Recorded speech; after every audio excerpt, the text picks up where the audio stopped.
capítulo 3. Es el estudio, la predicación que hemos estado teniendo ya por algunos domingos. Es emocionante leer la Biblia, exponer la palabra del Señor y pues dejar que sea el Espíritu Santo el que hable a nuestro corazón. Primera de Pedro 3. Y el título es la gracia de Dios y el matrimonio. Recuerdan que el primer capítulo es donde el apóstol Pedro dice que a estos santos hombres de Dios pues fue que se les reveló acerca de la gracia, de la vida, la gracia que iba a venir por medio de nuestro Señor Jesucristo. Y el experimentar la gracia afecta toda nuestra vida. Es imposible que no afecte toda área de nuestra vida, porque realmente lo que afecta es la esencia de lo que somos. Y eso se refleja en todo, finanzas, matrimonio, todo, en el trabajo. Y eso es lo que hemos estado viendo. Y la semana pasada hablamos de la gracia de Dios y el matrimonio. Entonces voy a leer Primera de Pedro 3, del versículo 1 al versículo 7.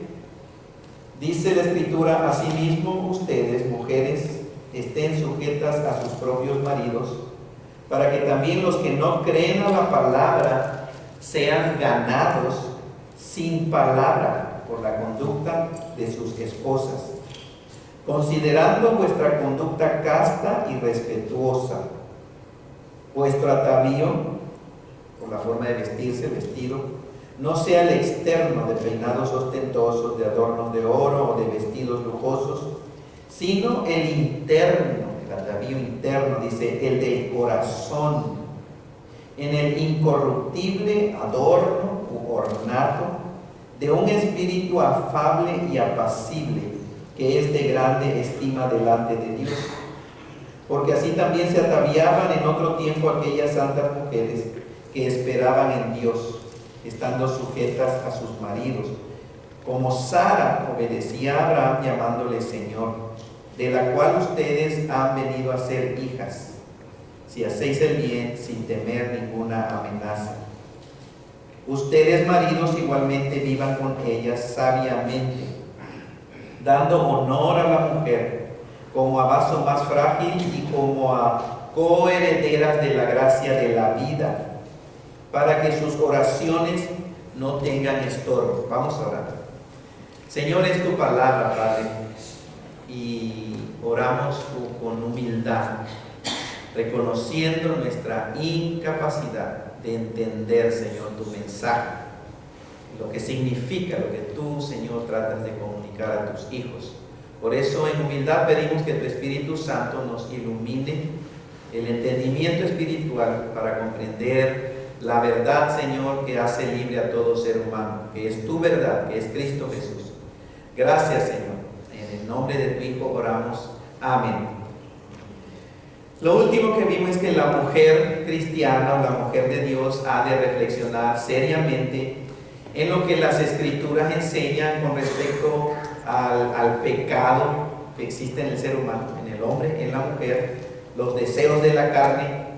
Y la mujer, en esta ocasión que el apóstol Pedro habla de la mujer debe proponerse o ha de proponerse en su corazón no ser piedra de tropiezo al hermano de la hermana que viene aquí a la iglesia, o en general, ¿cierto? Hablamos de que no debería de ser piedra de tropiezo a la gente, al hombre específicamente. Y dije que tal vez alguna mujer piense, pero eso es que el problema es del hombre, ese es el problema de los hombres que no se controlan. Yo me puedo vestir como yo quiera, si quiero andar desnuda, ese es mi asunto.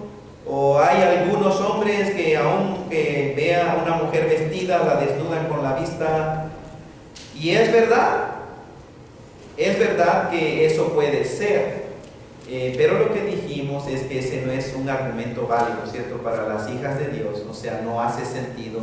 Hay hombres que, aunque ande la mujer bien vestida, tienen pensamientos malos. No hace sentido que la mujer de Dios diga, por eso voy a andar vestida inmoralmente o sin castidad. No, es independientemente, es la verdad, y eso es un hecho. Que hombres tienen el pecado, la carne los ha controlado de esa manera específica. Así como el pecado controla al ser humano, algunos con droga, pornografía, chisme, dinero, avaricia, propiedades, ¿cierto? Esa es la realidad de que algunos hombres eso está sucediendo en la vida, pero no hace sentido tomar esa realidad para ignorar el consejo de Dios, hablando de la forma de vestirse de la mujer. La realidad, vean, es que sí, el hombre es más visual, dijimos esto, que las mujeres. Sexualmente el hombre es más visual, la mujer no. La mujer es diferente, estuvimos hablando de eso también. Pero el punto aquí es que la Biblia se dirige a las mujeres cristianas, no a las mujeres que no lo son. La escritura es para la mujer que teme a Dios, que cree en Dios, que se ha arrepentido y que ha puesto su confianza en Cristo Jesús. Y cuando hablamos del arrepentimiento, una área de lo que debe ser el Señor, he vivido de acuerdo a mi opinión, a lo que yo creo que está bien, a lo que lo que está mal. ¿Recuerdan el árbol equivocado? Génesis capítulo 3, el árbol del conocimiento del bien y del mal, que es el árbol prohibido, no debería estar ahí. Y el ser humano, cuando pecó en Adán, se quedó en el árbol equivocado. Esto es bueno, esto es malo. Es el hombre el que decide. Eso es pecado delante de Dios. No importa que estés en la ramita de lo malo y después tú en tu razonamiento te pases a la ramita de lo bueno. Ese es el árbol equivocado. Hagas bien o hagas mal, para Dios estás haciendo siempre mal, porque ese no es el ideal de Dios. Dios no quiere que ni la mujer ni el hombre vivan de acuerdo a su propia opinión. Dios quiere que viva el ser humano de acuerdo a lo que Él instruye en su palabra. Entonces, ese es el punto importante. Y arrepentimiento es cuando el ser humano dice: Señor, me arrepiento porque he vivido hasta el día de hoy, Señor, de acuerdo a lo que yo creo que está bien, pero ahora tu palabra va a ser mi guía. Eso incluye el arrepentimiento. La Biblia es tu palabra y yo voy a guiar mi vida, Señor, de acuerdo a lo que tu palabra enseña. Si uno dice que se arrepintió y que cree que Cristo es el Hijo de Dios, pero la Biblia la ignora y no sigue el consejo de Dios, la pregunta es entonces: ¿de qué te arrepentiste? Arrepentimiento incluye el tomar las Sagradas Escrituras como la autoridad final, y en teología se le llama, es nuestra regla de fe y de práctica. Ahí está lo que hemos de creer y cómo hemos de vivir, lo que hemos de poner en práctica. Y vimos bastantes cosas acerca de eso, y algo que dije, hermanos y hermanas, es que en lo más mínimo se está excusando a los hombres. Esto no hay razón, no se está excusando, esto no es machismo. Los hombres necesitan entender bien el poder del pecado y los deseos de la carne en su propia vida y tomar acción hacia cómo el Espíritu Santo de Dios puede controlar en mí el poder del pecado y los deseos de la carne. Pero no puede un hombre de Dios simplemente llegar a culpar a las mujeres y a no querer aceptar su culpa. Absolutamente no. Vimos también, creo ahí está en la pantalla, de este pastor que le dio a su hija unas guías acerca de la modestia, porque la hija le preguntó y el papá, pues esto fue lo que pensó simplemente. Y ahí está en la pantalla, hermano, si tienes problemas para ponértelo, mujer, o quitártelo, si tienes que tener cuidado cuando te sientas o cuando te inclinas, si la gente te mira a cualquier parte de tu cuerpo antes que a ti, a tu rostro, si puedes ver tus partes privadas o una figura de esas partes privadas. Todo eso puede ser que no es modesto. Y cabe aclarar también, dije, hermano, que estas no son leyes. No son los 4 mandamientos perdidos de los 10 mandamientos de la ley de Dios. No, son simplemente ideas que a un pastor se le vino. Nos parece, hermano, que hace sentido. No es regla, es simplemente para que se consideren simplemente de acuerdo a lo que la Escritura dice, que acerca del atavío, que no sea el exterior, sino que el énfasis de la mujer ha de ser el atavío interior. El versículo 5 y 6, entonces el Señor da un ejemplo. El apóstol Pedro, dice, porque así también se ataviaron en otro tiempo aquellas santas mujeres que esperaban en Dios, estando sujetas a sus maridos. Y recuerdan la palabra sujetar. ¿Recuerdan, hermanos? Que quiere decir de que la mujer tiene que hacer todo lo que el hombre le diga, no importa si la está ofendiendo, humillando y pateándola. Amén. Ok, si está poniendo atención. Eso no es verdad lo que enseña la palabra de Dios. ¿Qué es la palabra sujetar o someteos? ¿Alguien recuerda? Lo hemos visto ya 2 o 3 veces. Obedecer. La palabra que vimos es la palabra que es un término militar y el término no militar, cuando se usa no militarmente. Ponerse bajo las órdenes. Ok, ese es el término militar, ¿cierto? La esposa no creo que quiera estar así, paradita y derechita, y el hombre diciéndole 1, 2, 1, 2 y 2. Pero recuerda que tiene que ver con actitud, hermanos, hermanas. El término no militar es tener la voluntad de ceder voluntariamente, tener una actitud de participación, cooperar, apoyar. Esa es la palabra cuando Dios usa, cuando la Biblia enseña de que los cristianos debemos de someternos al gobierno y al presidente y a los gobernadores. Ten la voluntad, ten esa disposición de obedecer, de participar, de cooperar, de hacer tu parte en lo que corresponde. Cuando Dios le dice a los empleados, sométete a tu empleador. ¿Recuerdan? Los siervos estén sujetos a vuestros amos. Es lo mismo, tengan esa participación. Y cuando llega el apóstol Pedro en Primera de Pedro capítulo 3, donde dice, asimismo ustedes mujeres estén sujetas a sus maridos, es la misma palabra, coopera, participa, ten la disposición de ceder al liderazgo espiritual que Dios le dio a tu esposo. Ahora, el apóstol da ese ejemplo, y da ejemplo como Sara, en el versículo 6, como Sara obedecía a Abraham llamándole Señor, de la cual ustedes habéis sido llegado a ser sus hijas, si hacen el bien sin temer ninguna amenaza. Las mujeres del tiempo pasado no significa que no se ponían aretes ni adornos. La ornamenta, hermanos, siempre ha existido, ¿saben? Desde generaciones y generaciones atrás.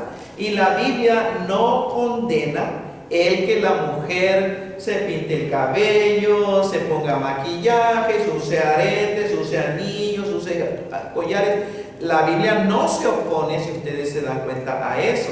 Algo que decía yo la vez pasada, es que el problema no es el uso de estas cosas, sino puede ser el abuso o el sobreuso de estas cosas cuando se usan de una manera inapropiada. Hablamos del problema que había y que hasta el día de hoy existe también, es la prostitución. La Biblia le llama rameras ramera es la palabra que usa el término bíblico. Hermanos, y ella llamaba la atención por medio de la manera en que se vestía. Eran demasiadas alhajas, pero tenían un propósito. ¿Cuál era? Llamar la atención hacia ella para tener cliente. Ahorita ya a eso le llaman oficio. El oficio más viejo le llaman, y es la prostitución. Ya hasta están organizadas pidiendo derechos, o sea, hágame el favor, hermano, pero esa es la cultura en la que estamos viviendo. Y el apóstol da como ejemplo específico de Sara, que era una mujer de Dios, y que Sara conocía su posición como mujer en la familia. Escuchen, ella respetaba a su esposo, la Biblia dice llamándole Señor. Ahora, no como a un Dios, como un diosito, o como a un amo, sino es una manera de decirle mi esposo, sí esposo, sí mi marido, sí mi Señor. El día de hoy obviamente también se escucha esa palabra, es mi señora o es mi Señor, pero no pensar de que aquí decir sí mi Señor como con miedo y reverencia como un diosito, para nada, hermanos. Es la manera de expresar el respeto al esposo. Él es mi Señor, él es mi esposo. Pero Dios, por medio del apóstol Pedro, también le da instrucciones a los esposos creyentes. Y quiero que vayan conmigo al versículo 7, ¿se dan cuenta? ¿Qué cosa les pide Dios a los hombres que creen en Cristo Jesús y que tienen una esposa? Es decir, hombres casados. Porque recuerda, la gracia de Dios tiene que ver con todo en la vida, aún en el matrimonio. Versículo 7, ustedes maridos igualmente vivan con ellas sabiamente, dando honor a la mujer como a vaso más frágil y como a coheredera de la gracia de la vida, para que sus oraciones no tengan estorbo. Ahora, ¿por qué dice de igual manera? Ustedes esposos de igual manera. Bueno, de igual manera, es decir, así como a la mujer se le pide que ha de sujetarse a su esposo y tener una conducta casta y respetuosa, así también ustedes maridos hagan su parte. Vivan con sus esposas sabiamente, dice la palabra del Señor. En otras palabras, Dios le está diciendo al hombre, ustedes también esposos tengan la misma actitud voluntaria de ceder, de cooperar, de asumir su responsabilidad. Pero al hombre se le especifica que debe vivir con su esposa, y la palabra vivir con ella, saben que es una sola palabra en el texto original, es convivir, convivir o vivir con, vivir junto con, cohabitar o habitar con. Igual manera, hombres, convivan junto con sus esposas sabiamente o con sabiduría. El texto es, hermanos, con conocimiento, con entendimiento, con comprensión. Eso es lo que Dios nos pide a nosotros, los hombres casados, de acuerdo a su plan. Esa es la gracia de Dios, cómo afecta la vida del esposo. ¿Y por qué deben de los maridos vivir con sus esposas sabiamente, con conocimiento, con entendimiento y comprensión? ¿Por qué, hermanos? Porque lo necesitamos, ¿cierto? Necesitamos vivir con esas cosas, hermanos, porque da gloria al Señor, nuestra forma de vivir con ellas. ¿Han escuchado ustedes la frase, no entiendo a mi esposa? Esposa, mujer casada, tu esposo tal vez te ha dicho, mujer, no te entiendo, mujer. Es una frase muy común, hermanos. No comprendo a mi esposa, o es muy difícil de comprender a las mujeres. Saben, entré al internet y para investigar un poquito más del tema. Cuando abro la Biblia y voy al texto original, también me gusta ver las perspectivas que hay allá afuera. Cuando una gente anda buscando estas cosas y busca en el internet qué cosa es lo que va a encontrar.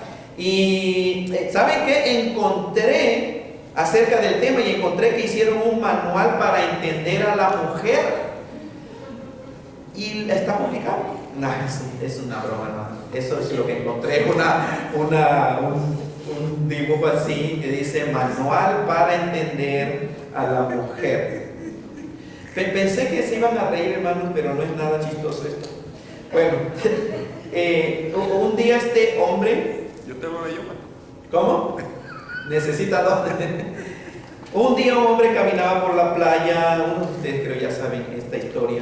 De pronto se encontró entre la arena una lámpara y se quitó la camiseta y le empezó a frotar una lámpara, pero era una lámpara de un genio.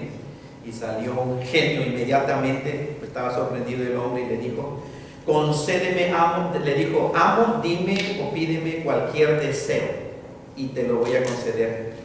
Y el hombre, espantado pero sorprendido, quiso aprovechar su oportunidad y le dijo, pues mira, siempre he querido ir a Europa. Él era de aquí y le dijo, pero me da horror volar, yo no quiero volar, pero tampoco el mar.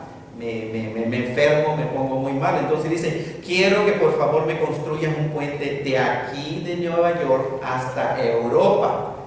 Y el genio le dijo, no, eso es muy difícil, no, esto es muy difícil. ¿No tienes otro deseo? Y le dijo, bueno, sí, siempre he querido comprender o entender a la mujer. Y el genio le dijo, ¿de cuántos metros quieres el puente? Estamos callados, hermano, el día de hoy. Vean, es chistoso, suena chistoso. Sin embargo, hermanos, cuando estamos en el matrimonio, ¿cierto? Las cosas ya no son chistosas, porque esa frase de que dicen algunos hombres que es difícil entender a la mujer, y en la vida real, ya cuando está uno en el matrimonio, no todos los hombres y las mujeres casadas estamos conscientes de que es algo bien serio y bien difícil. El punto es que todos sabemos que el hombre y la mujer son diferentes. ¿Cuántos están de acuerdo? ¿Cierto? Son diferentes delante de Dios. Delante de Dios, vean, ni uno es más que el otro. Es decir, somos iguales en dignidad. Somos iguales como seres humanos. Los dos, tanto el hombre como la mujer, nacemos en este planeta Tierra muertos espiritualmente, con la identidad de pecador, controlados por la mentira, el engaño de Satanás y con un destino a la condenación eterna. En ese sentido, delante de Dios no existe ninguna diferencia. Los dos necesitamos salvación por medio de Cristo Jesús. Y los dos recibimos los privilegios y las bendiciones del nuevo pacto en la gracia de Cristo Jesús, igualitas. Pero hablando, hermanos, en otro sentido como masculino y femenino, sabemos de que el hombre y la mujer son diferentes en muchos aspectos.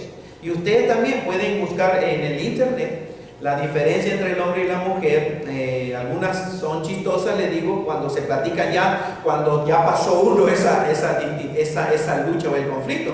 Ya viéndolo después de años, uno tal vez se puede reír de las diferencias que teníamos. Los recién casados, cuando los conflictos que tenían al principio del matrimonio, pero cuando ya uno tiene 5 o 10 años, tal vez puedes recordar, ¿verdad?, en el pasado y hasta te puedes reír. Pero en el momento en que se vive no es para reírse. ¿Conoce Dios al hombre cómo está formado y lo único del ser humano masculino? Perfectamente, pues si Dios lo hizo. ¿Conoce Dios a la mujer como mujer con la distinción que Dios le dio? Perfectamente. ¿Por qué? Porque Él es el creador de la mujer. Esta es la razón por la que Dios nos da instrucciones a sus hijos o a los que creen en Cristo Jesús en la Biblia. Como Dios hizo al hombre y a la mujer, entiende y Él sabe más bien sabe perfectamente qué es la necesidad de la mujer con respecto a su esposo, y por eso le da instrucción a su esposo cómo tratar a su esposa.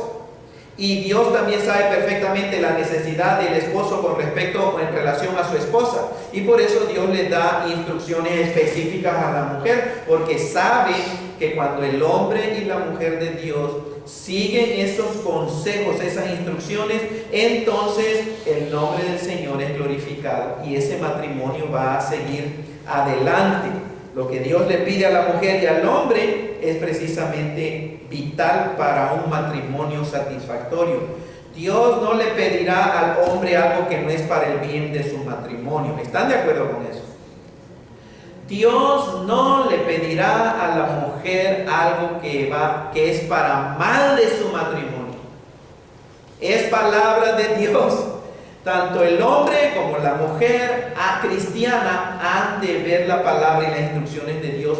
Eso me sirve, eso es para mi bien, Señor. Si tú lo dices, Dios, es para mi bien y es para el bien de mi matrimonio. Él es Dios, Él es el creador del hombre y de la mujer, y Él los conoce perfectamente. Entonces, seguir u obedecer las instrucciones del Señor es una bendición para todo matrimonio. El esposo cristiano necesita poner atención a este consejo que Dios le da para su propio bien matrimonial. Si el marido vive, vean como Dios le dice ahí, vivan con ella sabiamente, y la palabra sabia es con conocimiento, con entendimiento, con comprensión, con sabiduría. Si el esposo no vive de esa manera con la esposa, con conocimiento, con comprensión, con sabiduría, con entendimiento, no se puede esperar realmente bendición de Dios. El hombre no puede esperar bendición de Dios. Y es importante notar que la sabiduría humana no es necesariamente mal, pero aquí no está hablando de sabiduría humana. está hablando de sabiduría de Dios. Podemos echar mano de todo el conocimiento que Dios ha dado a los hombres con respecto a la relación matrimonial. Vayan al internet, cómprense libros, hay mucho material acerca de cómo se deben de relacionar el esposo y la esposa, una mejor comunicación con mi esposo, con la esposa, etc. Pero debemos de entender esto, que al final del día es la sabiduría de Dios lo que necesita tu matrimonio. Esto es un hecho, porque está comprobado que gente aún que dan seminarios de comunicación en el matrimonio, que dan consejería matrimonial, terminan a veces aún divorciándose de su esposa. Porque lo que realmente necesita el ser humano no es estar aquí en el árbol equivocado, en la ramita de lo malo, y por medio de la psicoterapia y de la psicología y observar y todo, llegar a conclusiones y decir, entonces esto es bueno para el matrimonio. Pueden hacerlo, y eso es lo que está haciendo la humanidad. Pero si está uno equivocado, en el árbol equivocado, lo que uno necesita es cámbiate de árbol, el árbol de la vida, que es Cristo Jesús, que en Él están escondidos todos los tesoros de la sabiduría y del conocimiento. En Cristo Jesús. ¿Cuántos dicen amén? Dice la escritura en Santiago 1:5, y esto es si el esposo, como esposo cristiano, sientes o piensas que necesitas sabiduría para relacionarte con tu esposa. Dios invita al ser humano. Si alguno de ustedes tiene falta de sabiduría, ¿qué dice la Biblia? Pídala a Dios. Pídala a Dios, el cual, o sea, Dios da a todos abundantemente sin reproche, y le va a aceptar. Pero hay que ser intencionales. El esposo necesita pedir o buscar la sabiduría de Dios con respecto a la relación matrimonial.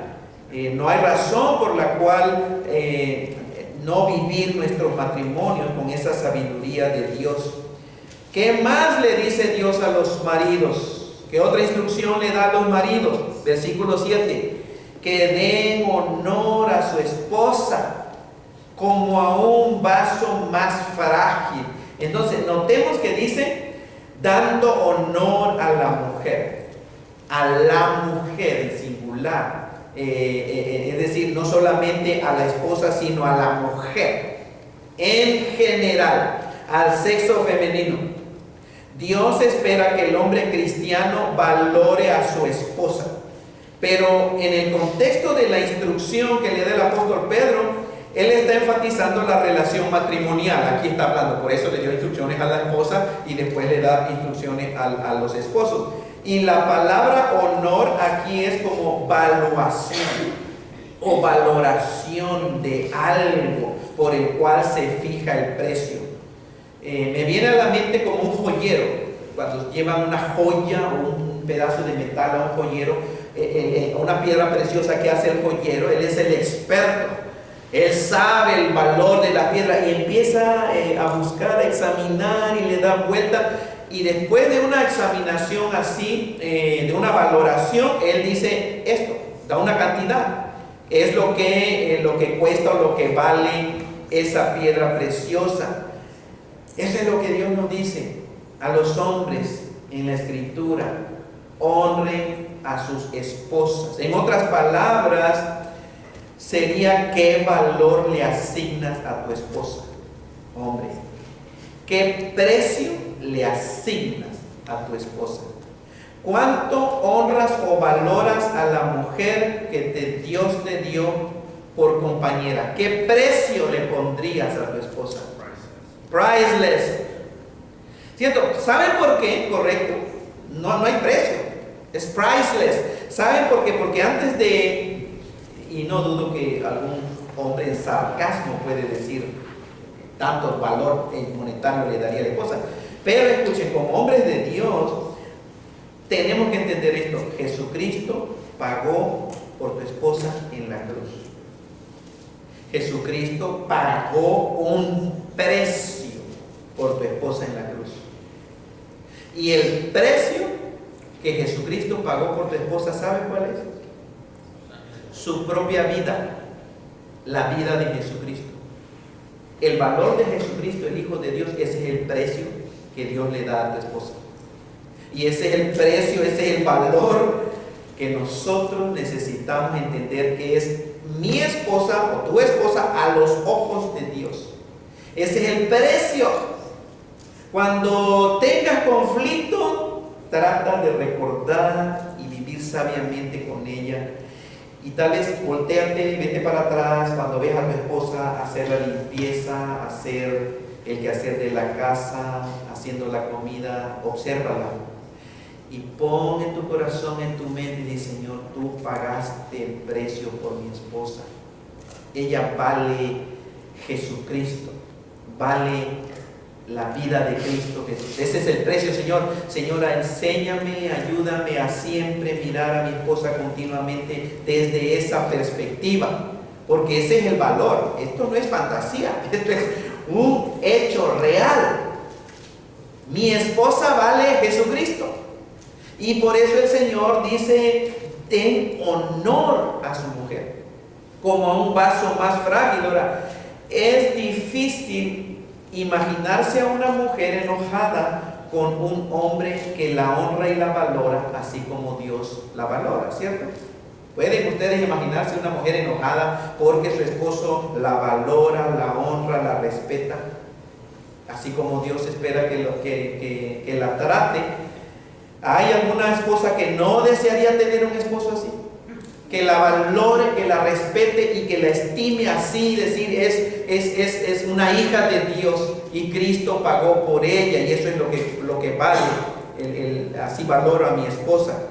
Entonces Dios les dice a los maridos que den honor a sus esposas como a vaso más frágil. ¿Se dan cuenta? Si siguen el versículo 7, como a vaso más frágil.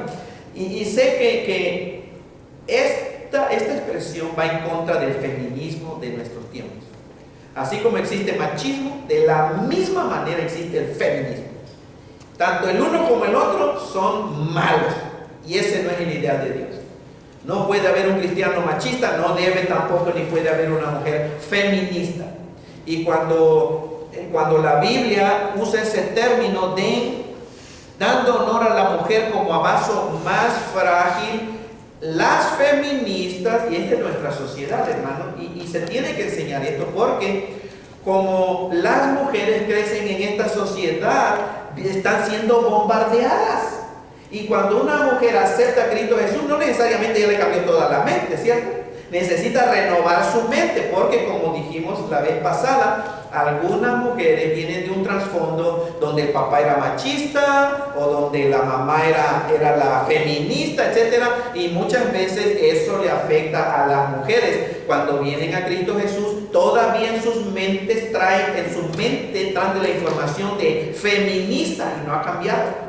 Y necesita la mujer entender, y dice como a vaso más frágil.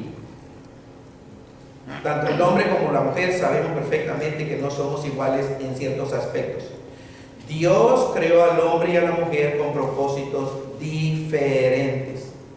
En términos generales, Dios dotó al hombre de mayor fortaleza física que la mujer. Eso es un hecho. La mujer lo sabe, el hombre lo sabe. Y el feminismo dice: hay unos hombres que son más débiles y una mujer que está más grandota y es más fuerte. Es verdad, pero esa no es la regla. Eso no es la regla. En realidad, Dios dotó al hombre, sexo masculino, con una fuerza física especial.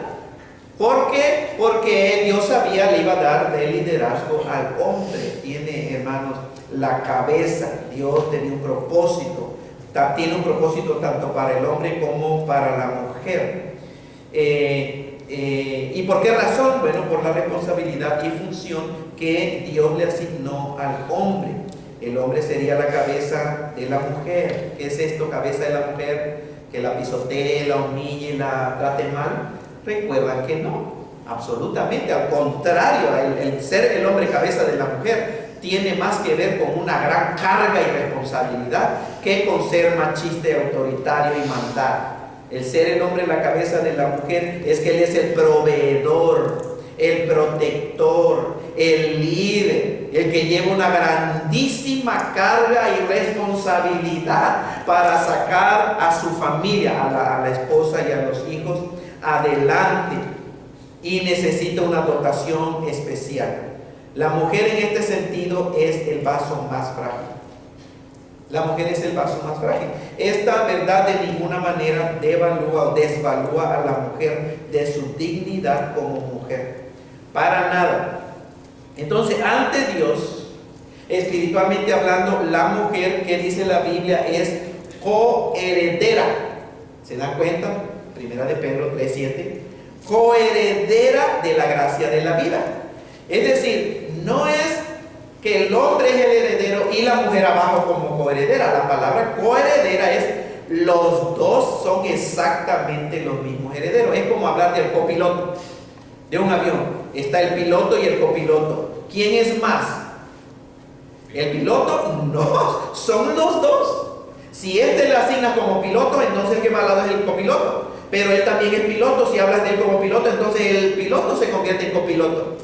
Porque copiloto es igualito, hermanos. Y cuando la Biblia dice, tu esposa, sus esposas son coherederas de la gracia de la vida, el hombre necesita entonces reconocer y recordar esta verdad espiritual.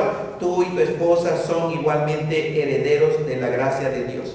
Tú no eres más, tu esposa no es más que tú. Son igualmente herederos y coherederos. Porque vean, si tu relación con tu esposa no está bien, hombre, nada en tu matrimonio estará bien. ¿Están de acuerdo conmigo? Si tu relación con tu esposa no está bien, nada estará bien. Si tu relación con tu esposa, la coheredera, está mal, todo en tu matrimonio estará mal. Y déjenme seguir desarrollando este pensamiento. Vean, no importa que tengas solvencia económica, si tu relación con tu esposa no está bien, tu matrimonio no está bien, tu matrimonio está mal. No importa que los dos tengan trabajo y sean apreciados por otros allá afuera, si tu relación con tu esposa no está bien, todo tu matrimonio está mal. No importa si tus hijos son inteligentes y sacan buenas calificaciones, la realidad es esta: si tu relación con tu esposa no está bien, todo tu matrimonio no estará bien. Todo en tu matrimonio puede lucir muy bien, todo. Pero si tu relación con tu esposa no está bien, puede terminar en amargura, separación y aún divorcio. ¿Y esto qué mostrará? Que tu relación con tu esposa no estaba bien y tu matrimonio estaba mal, perdón. Entonces, tu esposa es coheredera de la gracia de la vida. Ella es el vaso más frágil en tu matrimonio. Dios te pide que la honres y vivas sabiamente con ella. ¿Cómo? Tienes que tomar acción. O sea, cruzando los brazos y decir amén. No vas a crecer en entendimiento, ni conocimiento, ni comprensión o sabiduría con respecto a tu esposa. Porque en lo que están escuchando, hombres especialmente, las mujeres también, si nada más uno dice sí, hace sentido y ya se queda uno a vivir igual, no sirve para nada. Cuando uno es expuesto a la enseñanza de la palabra de Dios, necesita uno ser intencional. Y ahí sentados pueden ustedes, tanto hombre como mujer, hacer decisiones. Una resolución ahí sentado. Voy a cambiar, Señor. Ya no vuelvo a pensar más de mi esposa como el concepto que había pensado. No vuelvo a tratarla así. Tiene uno que cambiar, pero como les digo, cruzarse de brazo el hombre, aun cuando haya asentamiento intelectual, eso no va a servir para nada. Necesita uno ser intencional y tomar acción para crecer en tu sabiduría matrimonial. Y hay mucho que se puede, hay mucho material, hermano. Pueden hablar conmigo, pueden ir al internet, pueden hablar con un hermano o hermana maduro en la fe, etcétera. Simplemente platicar, no tienen ni siquiera que hacerse de una manera demasiado formal. Simplemente relaciónate con otro matrimonio que tú veas que pues este es un matrimonio que glorifica a Dios, que siguen adelante, que tú ves amor entre ellos, honestidad. Relaciónense, y simplemente al relacionarse sale la plática, ¿cierto?, del matrimonio, y uno aprende así y pídele la sabiduría al Señor. Esta es la realidad. Si tú eres culpable, hombre, de maltrato a tu esposa, tú sabes que andas mal y no vas a sentirte muy bien para ir a Dios en oración.